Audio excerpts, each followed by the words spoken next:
Hey guys, my name is Arjun. You're listening to or watching The Dive. Stay tuned for new episodes every Thursday, 12 o'clock p.m.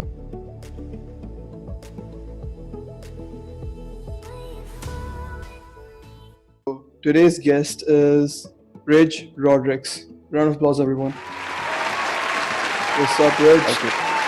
Not much. How you going, man? Exhausted pretty much till now.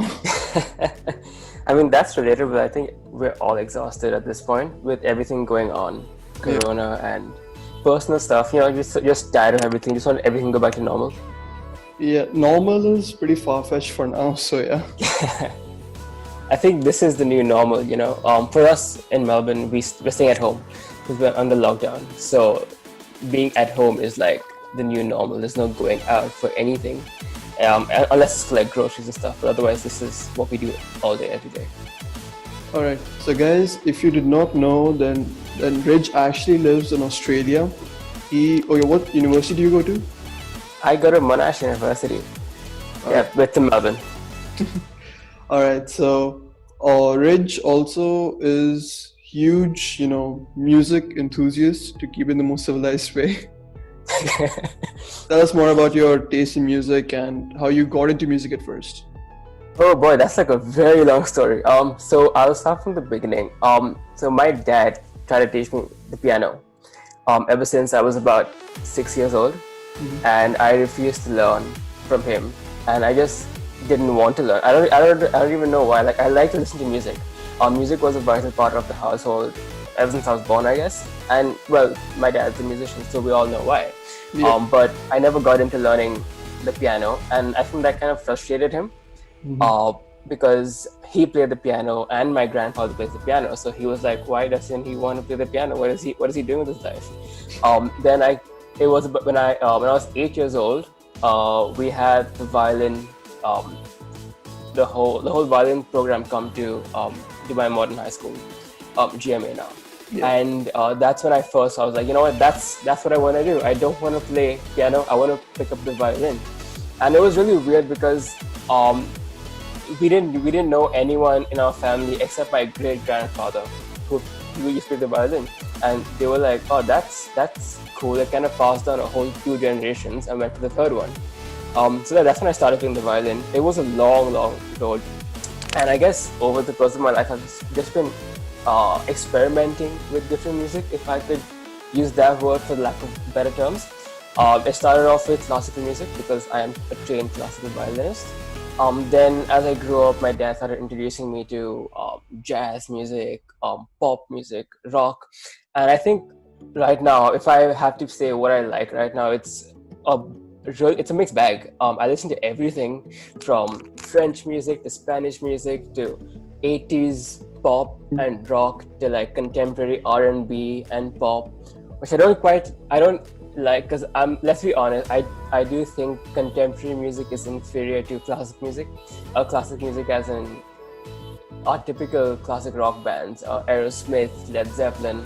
They're going to be the gods in my eyes. Like, there's no doubt about that. The gods forever, bro. They're just definitely like once you hear that initial riff to like Sweet Child of Mine by Guns N' Roses, everyone goes wild. There's no question about it, right? You just wanna sort of jam out to it. But like if someone listens to like the starting two chords of Baby by Justin Bieber, you're cringing all the way. You're just that, but like for the people who hear the song Baby for the first time, they go like, okay, it's a good song. They hear the second time, they're like, oh hell no.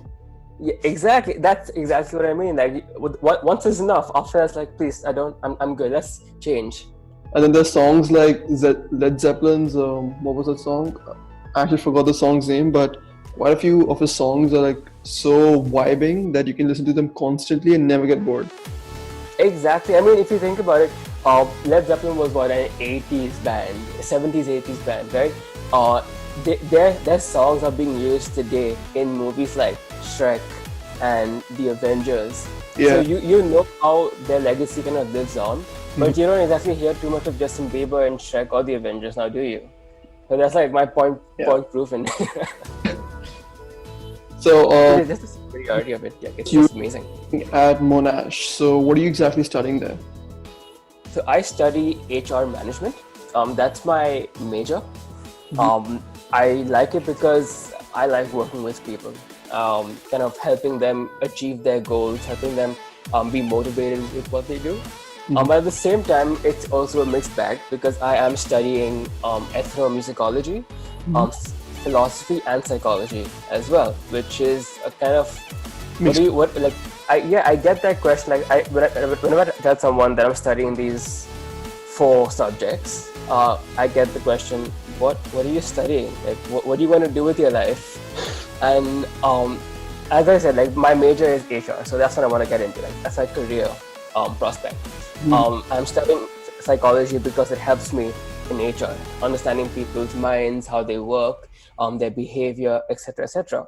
Ethnomusicology it's music. I can't get rid of music from my life at all. I think if ever I'm going to do something, there's always going to be something musical happening. Yeah. And ethnomusicology is about cultures and musical cultures and the history of music and stuff like that. So it's really interesting to understand where it originates, where it comes from, why we have our music today, and what's influenced our music today. And then philosophy. Philosophy is a new elective that I've taken this semester, and I thought I would be prepared for philosophy, but I really wasn't. Mainly because I've read philosophical fiction.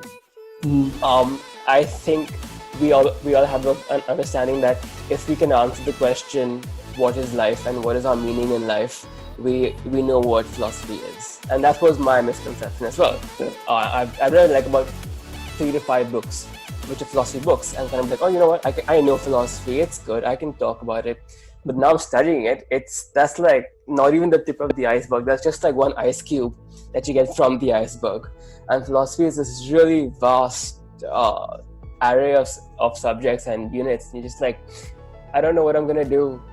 Because that's me. I stressed out last night because I realized I had a philosophy essay due next week, and I have no idea what I'm writing, and I'm just winging it at this point. Bro, I relate to you so much because like I've got 1 test today late in the evening and 2 more coming weekend. So like I'm pretty sure I'm dead, but I don't give a damn about it right now. I think like we can't be bothered. It's like I know I have something to do, but I don't want to do it, and I'm just gonna like accept the fate that has befallen me. Like it's last thing you'll do anyways. Pray to God. Exactly, that's all you can do. I mean, like I'm not gonna lie with you. Like uni, I spend so much of my time trying to pray, and then I'd be like, well, God's not gonna help me right now. I have to like sit and type my essay out. There's no point in like praying or doing it. It's like it's just a healthy balance between stressing out and actually getting work done. Yeah. There's a lot more stressing out though. It's a fine line. Also, it's a really fine line, and some people have their everything together. It's like everything just nailed out for them. It's like I'm gonna do this and that and this and that, and I'm kind of like that because I'm in my last year of uni. So I've experienced this for about 3 years now, and I know what to do. But I guess we all get that stress when we are approaching a deadline a week from now, and you're just like, well, I know exactly what I'm gonna do, but I'm still gonna stress out. It's not gonna change how much I stress out. I'm just gonna keep stressing out until I submit the paper and it's done. That's just how it is. That's like I don't think anything will prepare you for it. Yeah, no, you're still stressed like what grade you'll get for it. Will the teacher make you do it again or like that's exactly.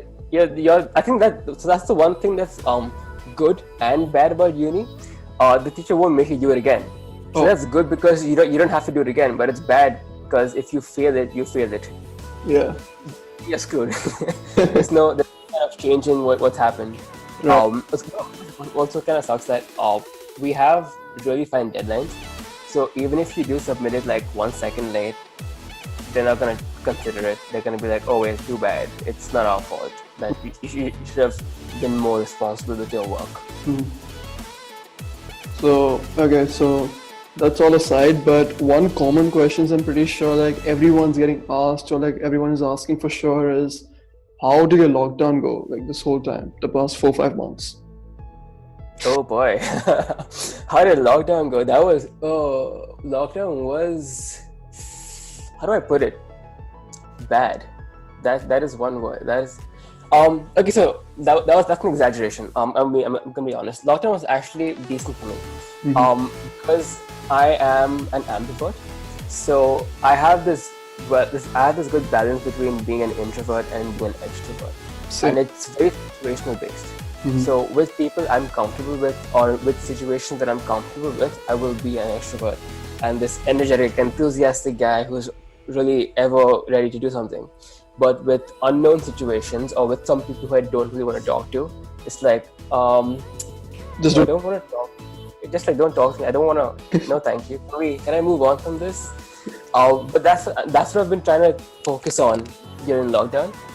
Because I have like my uni friends are amazing. Like they're the best people in the world. So I always want to hang out with them. But during lockdown, you can't hang out with them. And if you don't hang out with them, it's like 90% complaining about, oh my god, I wish I could hang out with you. Why can't I do this?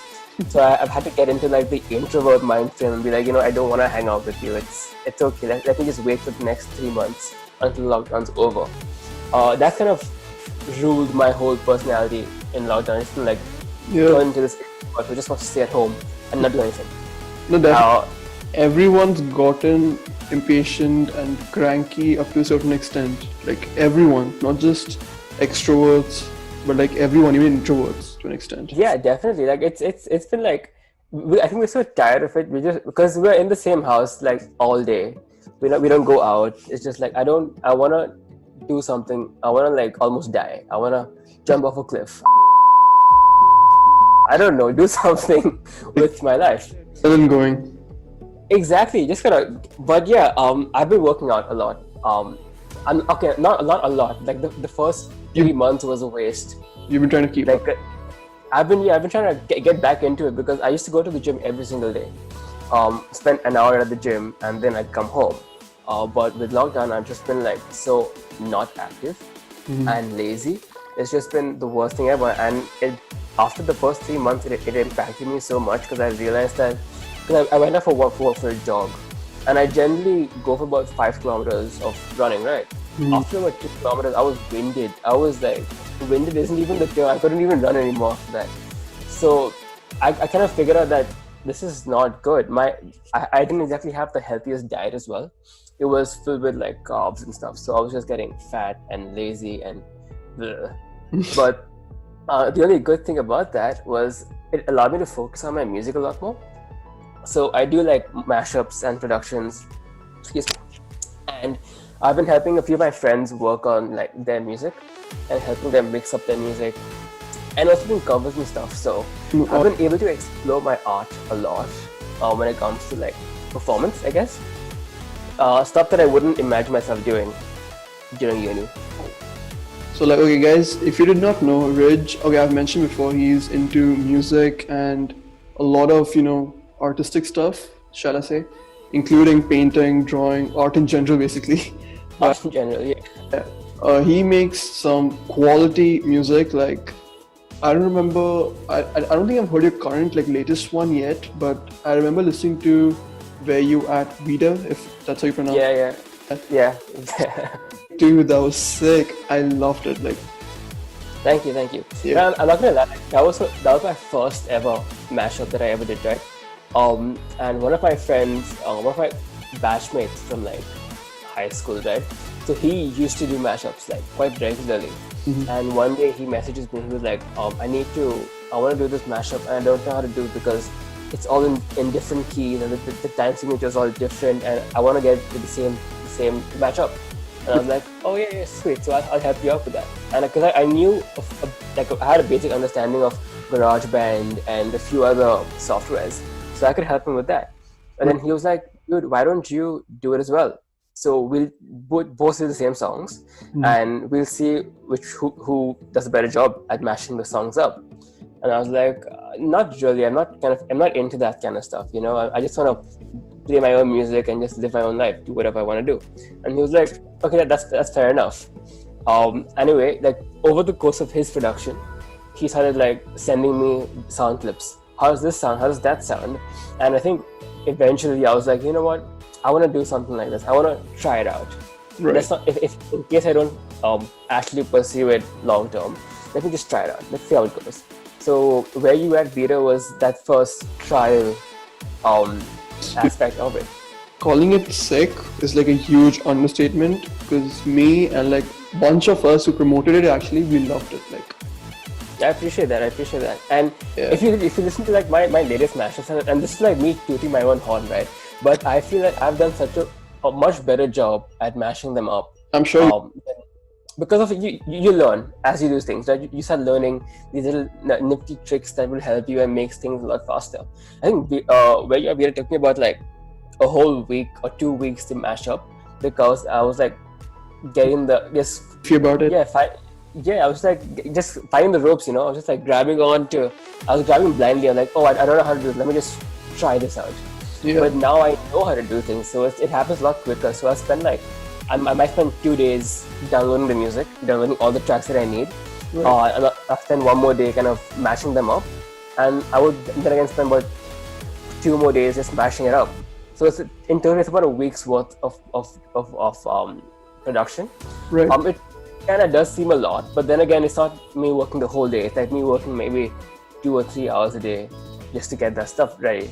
Right. And then I add these little cookies in here and there, little fillers that I like, just to make it my own because I'm goofy like that. I'm just really goofy and I like to screw around with music.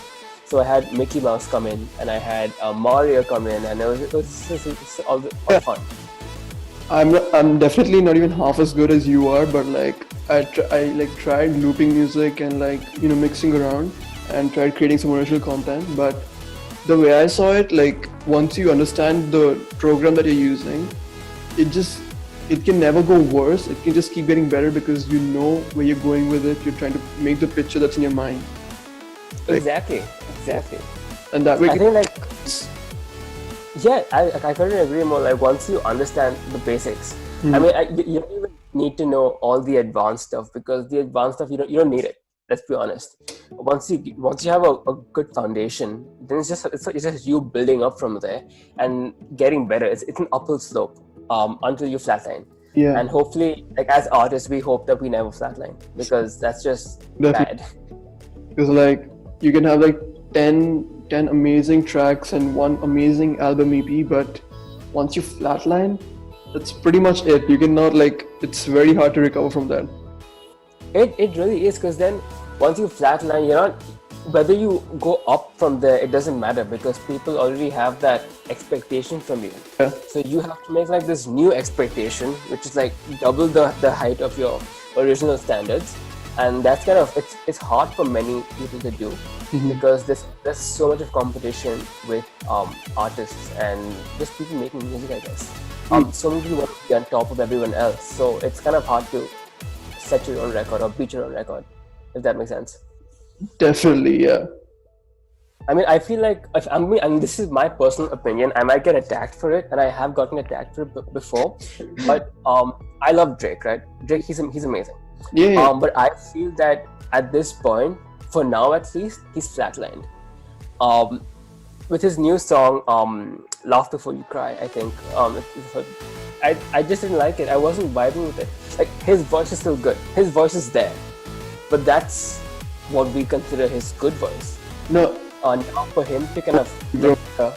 Yeah, like, I couldn't agree more. For example, like, a few years ago, back in 2016 or 15, I think, he released Hotline Bling.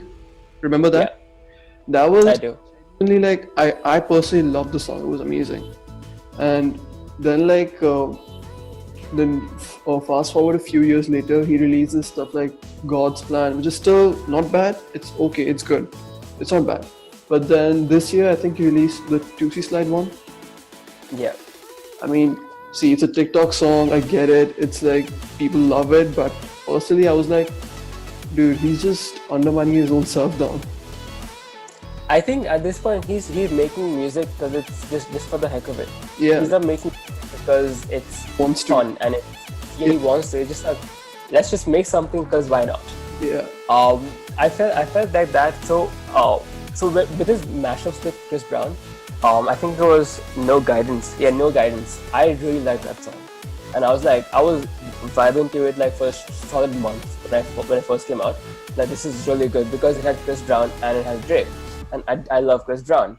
Now I know there's a lot of history with him, and there's all this beef going on with him and his past relationships. Like, I completely understand that, and I acknowledge that, and I don't support it, obviously. But we can't deny the same point, ignoring for a second all of that his music is good music. He does make good music, and it's something that we can all relate to. And he's been there since like the early 2000s, coming up to like 2020 years, like a solid 20-year streak, which is hard to beat. Like, you don't have too many that have lasted that long. Like, we have from his commencing era, we have Flo Rida and Neo and Mario, all these really great singers who have these great songs. And we do hear about them now, but we don't hear about the singers now. We hear about their old songs back in 2009. We don't listen to Mario releasing a new song. Like, and he's released so many new songs. He has a whole album come out, but it's a crap album, and that's just my opinion. Again, I don't like the album. It's a shitty album. Yeah. I feel like so he's flatlined, but when he released his new album, he didn't go up. He went down. He kind of declined, and I was like, I expected so much better from this guy. Definitely, yeah. But like, okay, but then there are those artists, and then there are certain bands where like you like listen to one of the songs, and then with that song you just vibe so hard that there are too many memories attached to it for some reason. Like, do you get? Definitely. Yeah. Like, yeah, I definitely get that. Yeah, in my case, it's 21 Guns by Green Day. Right. Okay, I don't know about you, but I love the song. Like, low-key, I love it.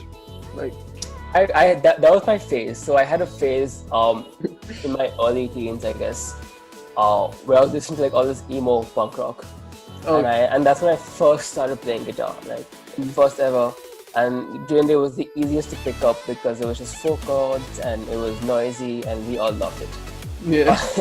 But that was fun. That was I agree. I still love Green Day songs. Like I have Boulevard of Broken Dreams. I have American Holiday. Great songs. Yeah. Yeah.